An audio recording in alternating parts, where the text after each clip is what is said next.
Good day to each and everyone who will be watching this video. I am Maria Tricia Nicole J. Anuran of Lemery Colleges, taking Bachelor of Technology and Livelihood Education. So in this video, I will be discussing the issue and challenges in the industry.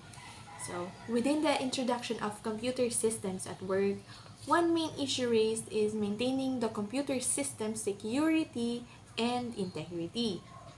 In the different modes of communication within an office environment, we normally entail exchanging of emails or discussions in local chat rooms. So, in this scenario, we are allowing or opening the door for malicious software that can be shared, whether intentionally or not, to the entire organization. So, malicious software or malware is a general term used to describe any type of software that can cause harm to a computer systems. So, there are different types of malware. The first type of malware is the virus. So, it is a computer program usually hidden within another program that inserts itself into other programs or files. Once inside the computer system, it usually performs malicious actions such as destroying data or deleting processing files in the computer, causing it to crash. So, very common na yung virus kapag naririnig natin yan. Alam natin na it is a malware that can destroy our devices. So, karamihan sa mga virus ay sa files na kukuha. And hindi naman ito basta-basta dadami kung hindi nabubuksan ng user. And kadalasan, nakukuha ito sa internet. Lumalaganap ito sa pagda-download, sa pakikipag-pairing sa other device, and sometimes nakalagay siya sa isang email. So, kaya tayong mga user, we are not allowed to click immediately the emails, lalo na kung ito ay kata-kataka. The second one is the worm. It is a standalone malware that replicates itself in order to spread to other computers. It almost always causes at least some harm to a computer system, such as slowing down the network connection.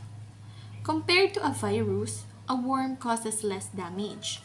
However, a worm can also act as a virus by replicating itself, causing damage to multiple parts in the system.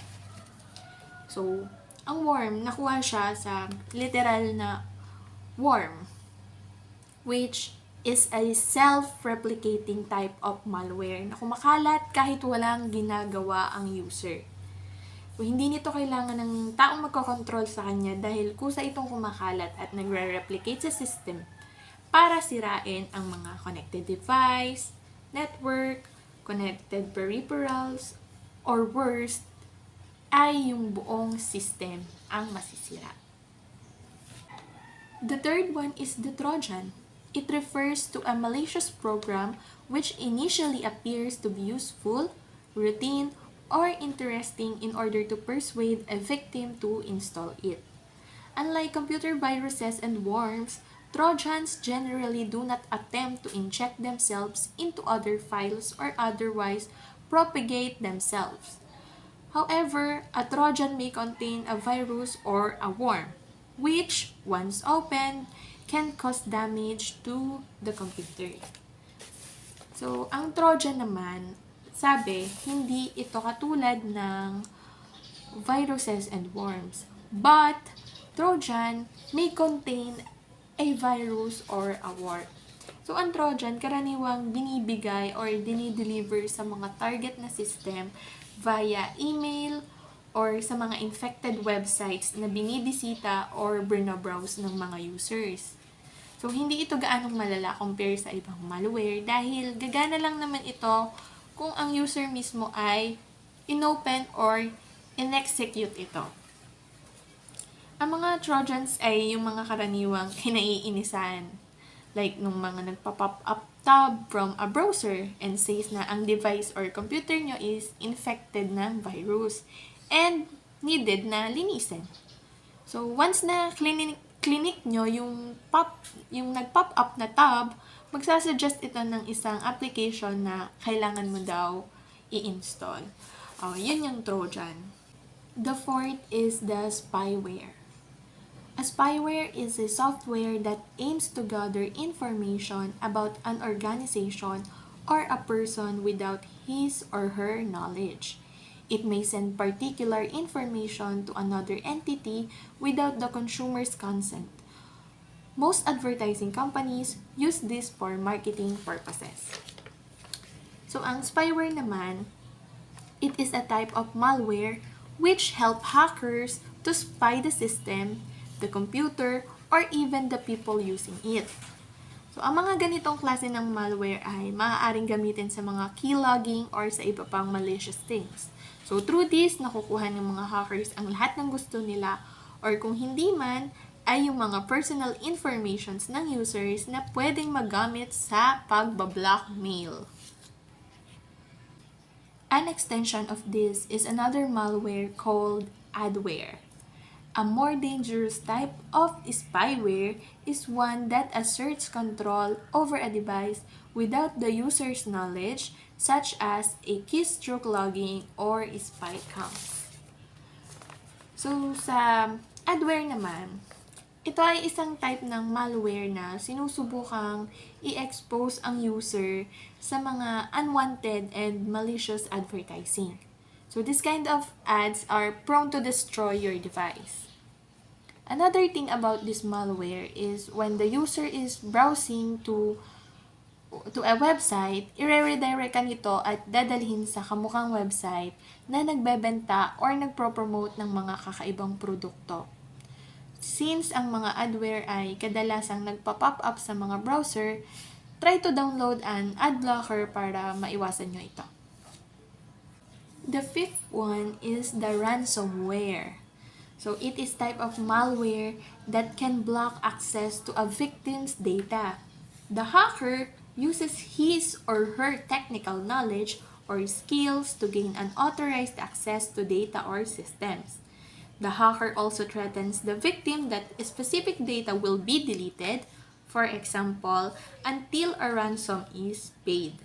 Some simple ransomware is not difficult to reverse, especially for someone who has knowledge in IT. However, more advanced malware uses a technique called cryptobirral extortion, in which the victim's files are encrypted and the hacker would demand a ransom for the file to decrypted. So, ransomware comes from the two different words, ransom and malware. So, ito ay isang type ng malware wherein magdidemand ito ng ransom or ng pera, bagay man, or kung ano pa para mabawi ang data or files na nakuha. So, parang kidnap for ransom lang. Pero dito sa ransomware, i-encrypt nila ang data sa loob ng isang system or network.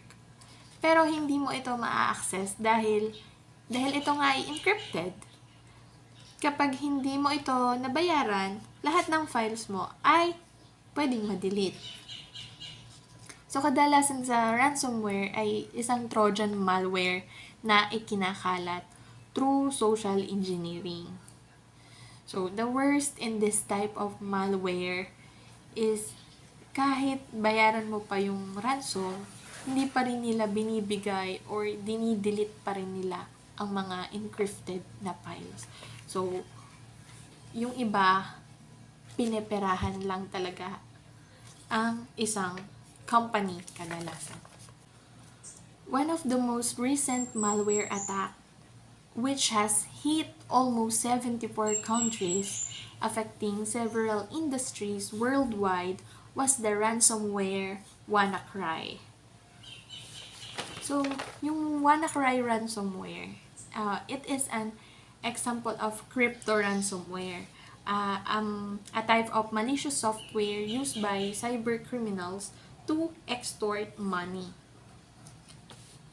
This ransomware does this by either encrypting valuable files so you are unable to read them, or by locking you out of your computer so you are not able to use it.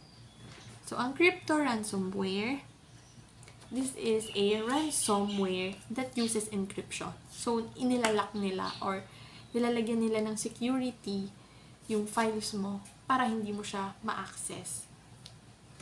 So like the other types of crypto ransomware, WannaCry takes your data hostage, promising to return if you pay a ransom.